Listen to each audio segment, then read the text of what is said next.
Bonjour à tous mes chers followers de la chaîne Universalis du Dr Lemnawar. Bienvenue dans cet épisode captivant sur les techniques de manipulation psychologique, un sujet essentiel pour mieux naviguer dans notre quotidien. Aujourd'hui, j'ai l'immense plaisir d'accueillir le Dr Saïd, expert en développement personnel et psychologie.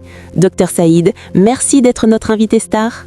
Bonjour Nour, bonjour à tous les abonnés d'Universalis. Ravi de partager ces insights cruciaux avec vous. Comprendre la manipulation, c'est se doter d'un bouclier contre les influences toxiques. Parfait. Docteur, ces techniques remontent à l'Antiquité avec Aristote et Socrate et s'appuient aujourd'hui sur la psychologie sociale comme chez Cialdini. Commençons par la flatterie excessive. Imaginez un vendeur qui vous complimente sans arrêt sur un costume rouge. Ça flatte, mais quel est le piège ? Précisément Nour. Derrière les compliments exagérés se cache une arrière-pensée, vous inciter à acheter. Quand les louanges semblent imméritées, questionnez l'intention cachée. C'est le premier levier cognitif à repérer. Et le faux service gratuit, comme offrir un trajet à un ami en retard pour un train, ça crée quoi psychologiquement ? Le principe de réciprocité. Vous vous sentez redevable et plus tard, on vous rappellera ce service pour en exiger un en retour. Rien n'est gratuit. Vigilance sur les dettes invisibles. Subtil.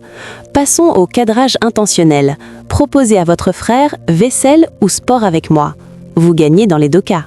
Oui, on limite les options à notre avantage, occultant la troisième. Restez sur le canapé. La personne choisit librement, mais dans notre cadre.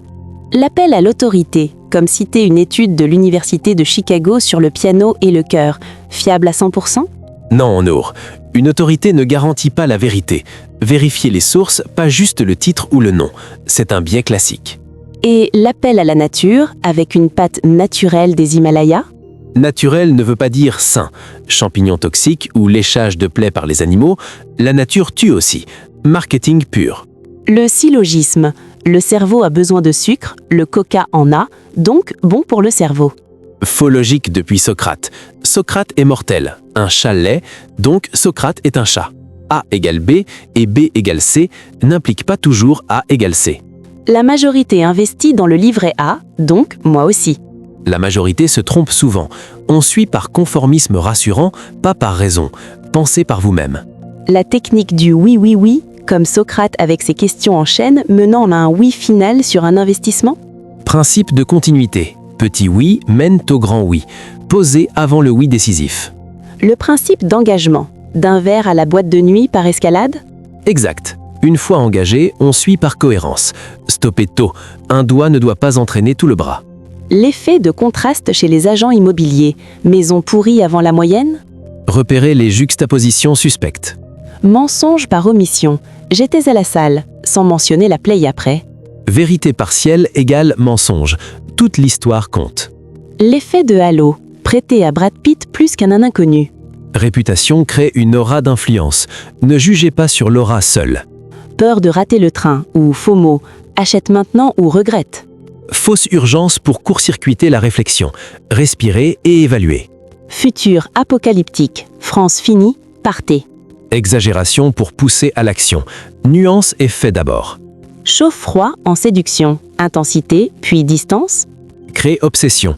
Elle se questionne « qu'ai-je fait de mal ?» Gagné. Chantage implicite. Fais ce que tu veux, mais sinon, j'arrête le sport ensemble.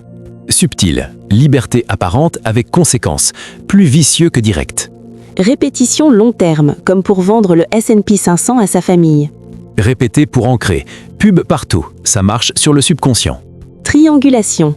Ramuter un pote pour motiver le frère à la salle. Plus on est, plus en fort. Pression sociale amplifiée. Jeu de la victime. J'ai froid, donné pour un radiateur.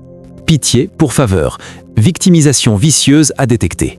Enfin, l'autosuggestion. Se répéter « je suis fort » pour changer? Ma préférée. Automanipulation positive. Reprogrammez votre identité via répétition. Bouclier ultime. Merci infiniment, Dr Saïd, pour ces 20 techniques décryptées avec brio. Un vrai bouclier éthique. À tous nos followers, au revoir et à bientôt sur Universalis du Dr Lemnawar pour réconcilier raison et émotion.